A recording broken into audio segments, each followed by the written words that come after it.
We're very excited now to be joined by Stephanie Haney from WKYC. She's a digital media superstar over there. Stephanie, what's going on? How are you? Hey, Chris, I'm great. Thank you so much for having me today, guys. I'm so excited to be here on Locked On. Yeah, no, we're Yeah. happy to have you. I want to ask you just before we dive into this, how was covering the draft? Like, what was it like the first in-person event that I think a lot of people got to go to? Before we talk about like some other broader Cleveland Cavs sports things, what was that like? Kind of covering that and seeing how people were reacting, getting to go back out in the world a little bit. Well, it was very interesting. I'll tell you that. That's definitely the most people that I'm around in a very long time. Yeah. I made it down there. We had our whole live show on Thursday, the kickoff of the draft, and I made it down there on Thursday night and did a couple of live hits from down there. It was interesting, but it was really good to see, they really did have all the safety protocols in place. So that was very cool to see everybody maxed. Of course, I have been fortunate enough. I've gotten my 2 doses of the vaccine. So I was fully vaxxed up. So that gave me like a degree of confidence and comfort being down there. But it was just great to see all these people being here in Cleveland with the knowledge that, we've done the things that we need to do to sort of protect ourselves and others. That was really awesome to see. And I guess just to look ahead, you're obviously covering events in Cleveland now. Like, this is a Cavaliers podcast. The city of Cleveland's hosting the NBA AllStar Game next year. Do you just think, based on this, like with how prepared the city of Cleveland was, do you think they're ready for handling another event so soon? Oh, I am so excited for that. And yes, on the one hand, it is so soon, but on the other hand, it's also like a good 9-10 months away, right? Who knows what the world is going to look like by then? I'm just hoping that we continue in the trend that we have been, and things can only open up more, and things only become, more and more of a return to what I like to call the before times, if you will. Yeah.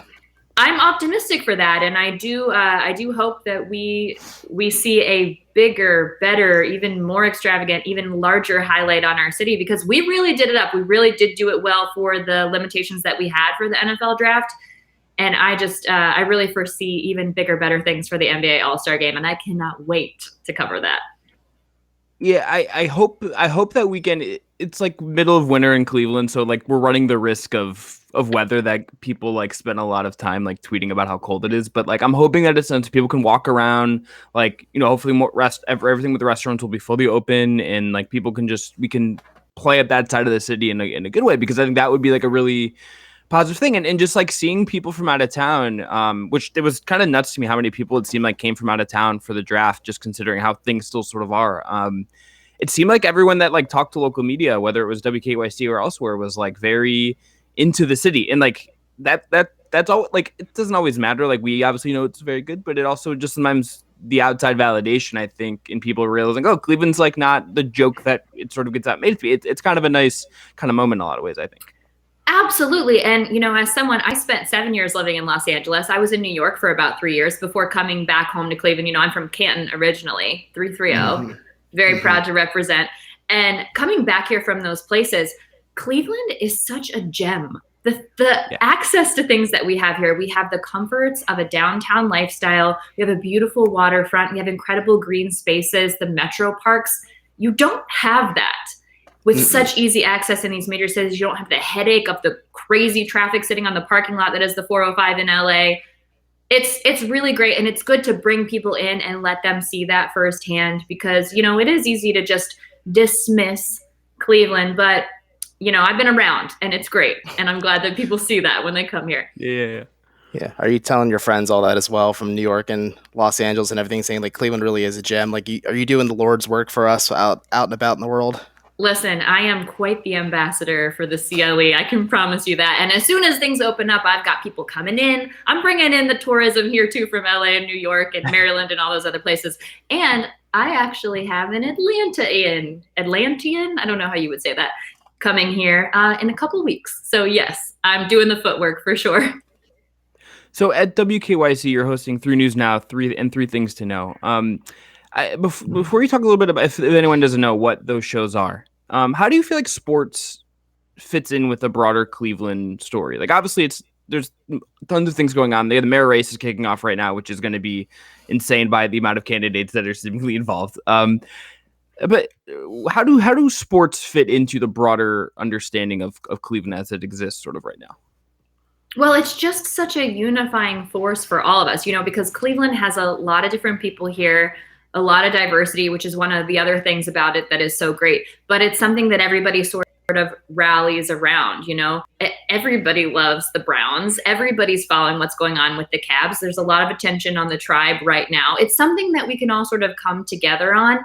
And we really do just have a very cohesive sports mentality here in Northeast Ohio, which is definitely not something that you see in other places. So it is a big part of our picture and our culture and our storyline here. Absolutely. And we've got great personalities too in our sports worlds. And that definitely helps. We're interested in what these people are doing. We're invested, and they get invested in our communities too, which is just as important. And it really kind of just feeds that environment for everyone.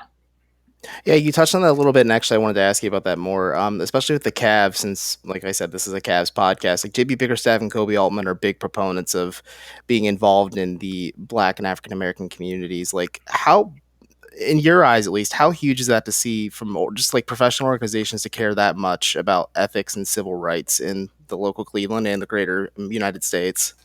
It's incredibly important. These are public figures in our lives, and these are people that we're seeing all the time. We're paying attention to what they're doing. They are leading by example. There is definitely a certain sect of the population who thinks that they don't want to hear that from their sports figures, but we have to really remember these are people. Sports is their job, but these are also people who live in this community and are invested in it, and they want it to be a welcoming environment for every kind of fan, for one thing, but also for their neighbors and the people by on the street and the people that are here in our community. So to see the leading by example in this highly visible position, it's incredibly important. And I love that they've taken such a prominent role in doing it. And I think it's great for the city. I think it's great for everyone here. And a rising tide raises all ships. I could not overstate the importance of it. Yeah. So for the listeners out there, maybe don't know, tell everyone about how do you approach doing your podcast? Like it's local podcasting. It is bringing people news. It is trying to do things, a ton of stuff and getting people informed in very clear ways. Just how do you approach that? It's evident I try to do that. Sometimes we talk too much, as I'm talking too much right now, but how do you approach doing that kind of work? I'm just, as a journalism nerd, I am sort of fascinated by that. Well, I will say this. The beauty of doing it online is you can't talk too much because there's no time limits. I think that's my favorite part about it. I always I set a goal each day. It depends on the podcast, right? So I've got 2 podcasts. One of them is 3 News Now. That's daily, Monday through Friday. The goal there is to go at least 10 minutes. There is so much going on in Northeast Ohio. It's never a problem to go at least 10 minutes. It's really kind of like I got to kind of trim and say, okay, where can I sort of cut the fat here and just let people know for the more details on this, you got to go to WKYC.com. But here's what you need to know so that you could be informed in your community and know what at least is just sort of the broad strokes of what's going on. The approach that I take with that one, just really hitting the highlights. And what's beautiful about that particular podcast, and it's also a video show as well. So it's on YouTube, it's on Facebook, on Instagram, but then also on every podcast platform, is that's something that our viewers and our listeners and our readers really have a huge say in, because what I do is we go into the back end and I look at the stories that people are already reading, the people are already clicking on from WKYC.com and our WKYC app. And that sort of dictates the direction of the show. And of course, we pull in other things too, but that really is that combination there every Monday through Friday. That's your afternoon rundown of the top stories from WKYC.com. So that's what the people in our communities are really caring about. So that's what I do with that particular one. Yeah. Yeah. So just as we wrap up here, tell everyone where they can find you on Twitter, where they can find the podcasts, and just so they can follow along with your work. And if they're not following, they absolutely should be. Oh, thank you. Yeah, I would love for everyone to follow along. You can find me on Twitter at _Stephanie Haney, also on Instagram. Those are probably my most active places. I'm also on Facebook. That's facebook.com/TheStephanieHaney. And you can find my podcasts on every single platform. My other podcast is the 3 Things to Know with Stephanie Haney podcast, and that's a deeper dive. And what I love there is I get the opportunity to have sort of a longer conversation about topics that are really important to people. You know, like this week we're talking about the separation anxiety your pet might feel when you go back to work, and we talk about going to these events and things. And next week I'm talking about re-entry anxiety, you know, the people who might have felt a little on edge at the NFL draft and all of that stuff. So you can find that on every podcast platform, along with some other fun segments where we do, you know, like a good follow on social media and the hidden gems here in Northeast Ohio. It's a lot of fun. Find Stephanie for watching on video. Her handle is right below. Please go give her a follow. And up next,